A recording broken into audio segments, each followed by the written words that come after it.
এখনকার ভিডিওতে দেখব আমরা কিভাবে আপনার হোস্টিংটা সিকিউর করতে হয় এবং সাথে সাথে পিএইচপি ভার্সনটা আপডেট করতে হয়। তো হোস্টিং সিকিউর করার জন্য যেটা লাগে যে হোস্টিংয়ের সাথে অবশ্যই ডোমেন নেমটা যেন কানেক্টেড থাকে, দিস ইজ আ প্রিরিকুইজিট, এটা অবশ্যই থাকতে হবে।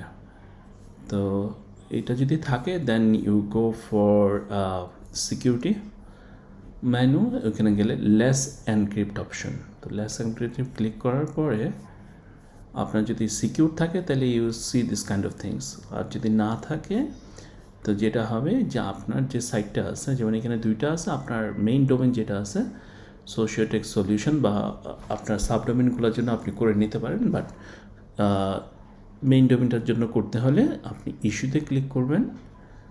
করার পরে এই অপশনটা অবশ্যই চেক করে নেবেন, এই যে অ্যাড CPanel সাবডোমেন্স। হ্যাঁ, তাহলে মেইল, কন্ট্যাক্টস, ক্যালেন্ডার, অন্যান্য যে সার্ভিসেসগুলো আছে এইটাও আপনার SSL আন্ডারে চলে আসবে।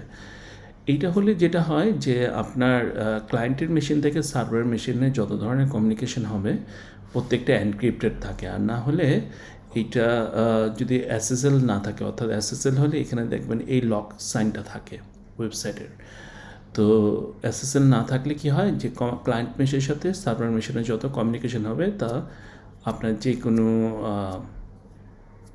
হ্যাকিং সফটওয়্যার বা আপনার কিছু নর্মাল আপনার হোয়াইট হ্যাট হ্যাকার সফটওয়্যার আছে, লাইক প্যারটস আছে, তারপরে হচ্ছে কালি লিনাক্স আছে, এই ধরনের সফটওয়্যারগুলো দিয়ে আপনি ইজিলি চেক করে নিতে পারবেন যে মানে দুই মেশিনের মধ্যে কী ধরনের কমিউনিকেশন হচ্ছে। আপনি যদি আইডি নেই, পাসওয়ার্ড এগুলো দেন, সেগুলো দেখা যায় আর কি।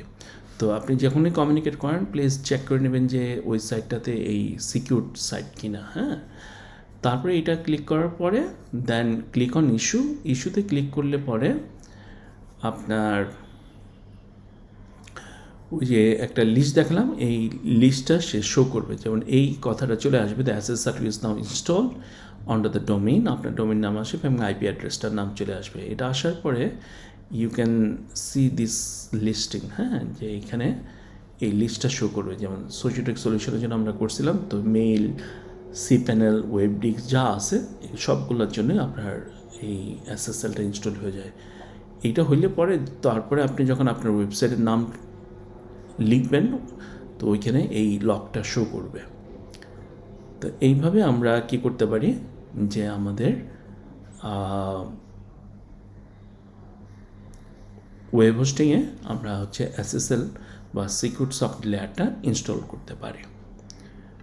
তো পরের ভিডিওতে আমরা দেখব যে কীভাবে PHPMyAdminটা PHP ভার্সনটা আপডেট করতে হয়।